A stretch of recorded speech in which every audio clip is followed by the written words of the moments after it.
इधर इस बीच यूक्रेन के राष्ट्रपति ज़ेलेंस्की ने क्रेमेंचुक शहर के शॉपिंग मॉल पर हुए भीषण मिसाइल हमले का एक वीडियो जारी किया। 2 रोज पहले वहां 2 मिसाइलों से हुए अटैक ने मॉल को पूरी तरह तबाह कर दिया था। दावा किया गया कि इस हमले में 16 लोगों की मौत हो गई थी, जबकि 60 से ज्यादा लोग घायल हो गए थे। और उसी भयानक हमले का वीडियो खुद यूक्रेन के राष्ट्रपति व्लादिमीर ज़ेलेंस्की ने जारी किया। उन्होंने रूस पर मिसाइलें दागने का आरोप लगाते हुए दावा किया कि मासूम लोगों की मौत के किसी भी गुनहगार को बख्शा नहीं जाएगा।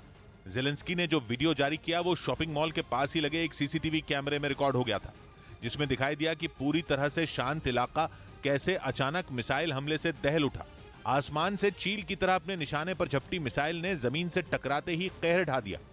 मिसाइल ने शॉपिंग मॉल को जैसे ही निशाना बनाया, वहां आग का एक बवंडर जैसा उठता नजर आया। धमाके के बाद धुएं और धूल के गुबार के साथ मॉल के टूटे हुए टुकड़े आसमान में कई फीट ऊपर तक उछलते दिखाई दिए। और ऐसे दिल दहला देने वाले मंजर ने वहां दूर दूर तक मौजूद लोगों को दहशत से भर दिया। किसी को कुछ समझ ही नहीं आया कि अचानक शहर पर यह कैसी आफत टूटी है। लेकिन धमाके के कुछ मिनटों बाद जब लोग संभले तो उन्हें वहां जो दिखाई दिया उस पर यकीन करना मुश्किल था। कुछ ही सेकंड पहले लोगों की भीड़ से भरा शॉपिंग मॉल आग के गोले में बदला नजर आया। पुतिन की सेना की दागी गई मिसाइल के मॉल से टकराने के बाद वहां ऐसी आग लगी जिसने पूरी इमारत को अपनी चपेट में ले लिया। मॉल का ऐसा कोई हिस्सा नहीं बचा जिसको आग ने अपने घेरे में नहीं लिया। इसके साथ ही वहां से निकलने वाले धुएं ने आसपास के बड़े इलाके को पूरी तरह से ढक लिया। जैसे जैसे वक्त गुजरता गया, हमले के बाद शॉपिंग मॉल में लगी आग और भी भीषण होती गई, लेकिन वहां मॉल के बाहर मौजूद सैकड़ों लोगों की भीड़ और दमकल की कुछ गाड़ियां उसे जलते हुए देखने के सिवा कुछ कर नहीं पा रही थी, क्योंकि हर गुजरते मिनट के साथ आग मॉल की एक एक मंजिल को अपनी गिरफ्त में लेती जा रही थी। वहां से आई एक और तस्वीरें, मॉल का जो हाल दिखाई दिया वो किसी का भी दिल दहलाने के लिए काफी था। और वो इसलिए कि वहां पूरी की पूरी इमारत तेजी से आग के गोले में बदलती नजर आई। बीच बीच में शीशों के चटकने की आवाजें भी आती रही।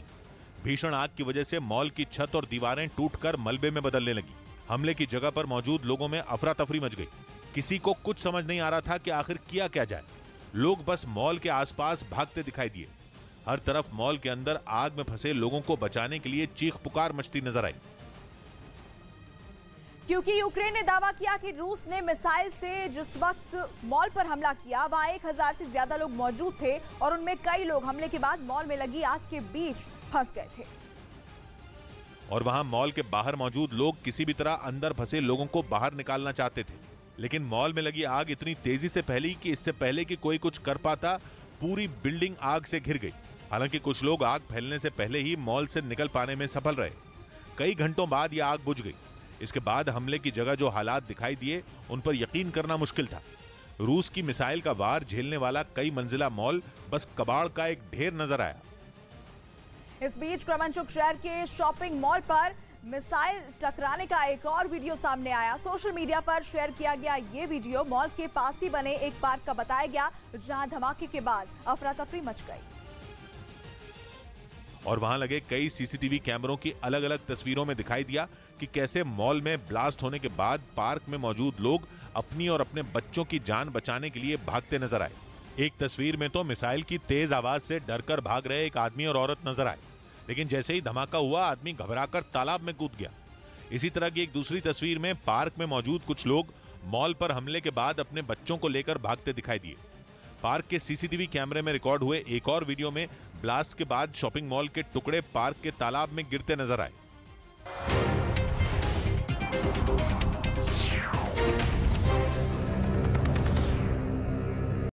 फ्रीडम ऑफ एक्सप्रेशन की बातें करने लगा और उसने दलील दी कि ऐसा करके पाकिस्तान की आवाज दबाने की कोशिश की जा रही है। इस सख्त कार्रवाई ने पाकिस्तान की नई सरकार का दिमाग ही घुमा दिया। और दबाव में आकर पाकिस्तान के विदेश मंत्रालय ने एक के बाद एक 2 ट्वीट कर डाले। पहले ट्वीट में पाकिस्तान के विदेश मंत्रालय ने उसके 4 देशों के दूतावासों के ट्विटर अकाउंट भारत में बैन करने पर आपत्ति जताई और दूसरे ट्वीट में उसने ये बैन हटाने के लिए हाथ जोड़े। मतलब ये कि पाकिस्तान को प्रधानमंत्री नरेंद्र मोदी से मिन्नत करनी पड़ रही है, जिसके लिए वो सूचना के प्रसार का तर्क दे रहा है, जबकि पाकिस्तान के लोगों के लिए खुद ये दूर की कौड़ी है। वैसे ये पहली बार नहीं है जब प्रधानमंत्री के सख्त फैसले ने पाकिस्तान को उसकी हैसियत दिखाई हो।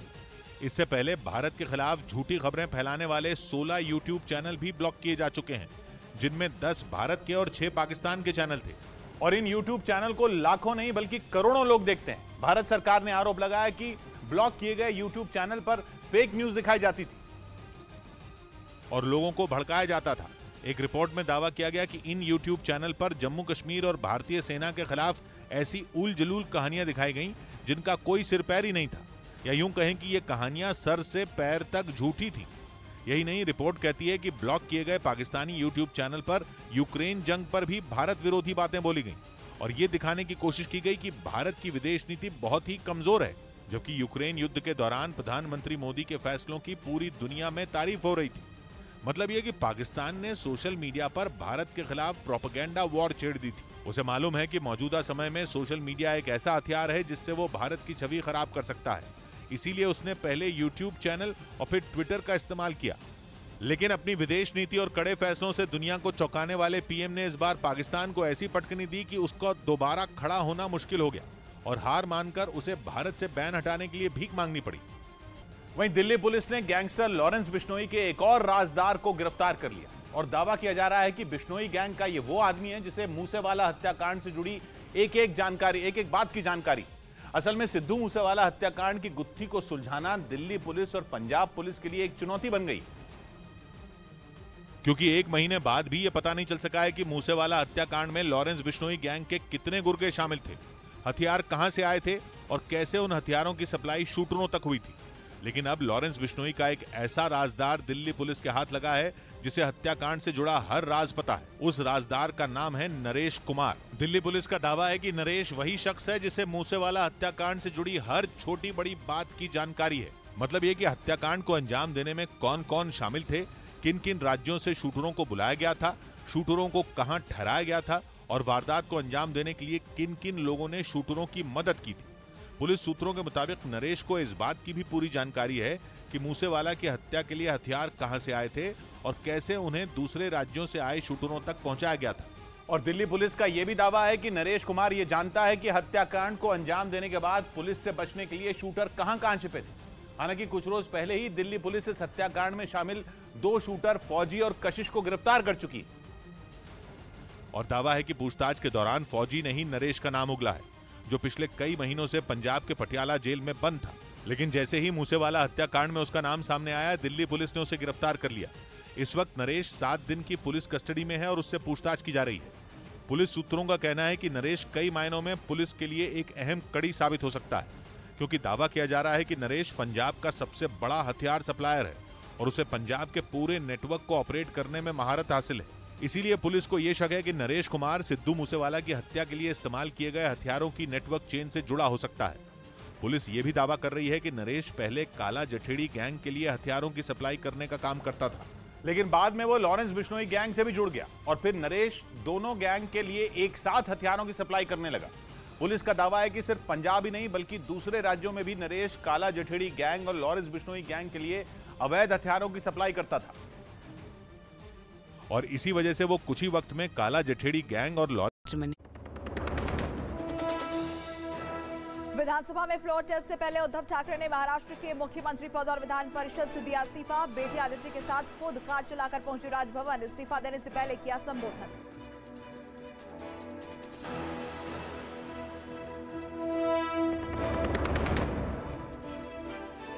एकनाथ शिंदे की अगुवाई में शिवसेना के सभी बागी विधायक गुवाहाटी से पहुंचे गोवा। विधायकों से गोवा के सीएम ने की मुलाकात। शिंदे के साथ आज मुंबई पहुंच सकते हैं सभी विधायक। उद्धव के इस्तीफे के बाद राज्यपाल के पास जल्द ही सरकार बनाने का दावा पेश कर सकती है बीजेपी। देवेंद्र फडणवीस ने विधायकों से की मुलाकात। सूत्रों के मुताबिक 1 जुलाई को बन सकती है नई सरकार। इस्तीफे से पहले उद्धव कैबिनेट का बड़ा फैसला। औरंगाबाद और उस्मानाबाद शहर का नाम बदलने पर लगी मुहर। नवी मुंबई एयरपोर्ट का नाम भी बदला। जम्मू कश्मीर के कुलगांव में सुरक्षा बलों से मुठभेड़ में 2 आतंकी ढेर। कुपवारा में देर रात से मुठभेड़ जारी। प्रधानमंत्री मोदी आज विज्ञान भवन में उद्यमी भारत कार्यक्रम में लेंगे हिस्सा। एमएसएमई की कई योजनाओं का करेंगे शुभारंभ।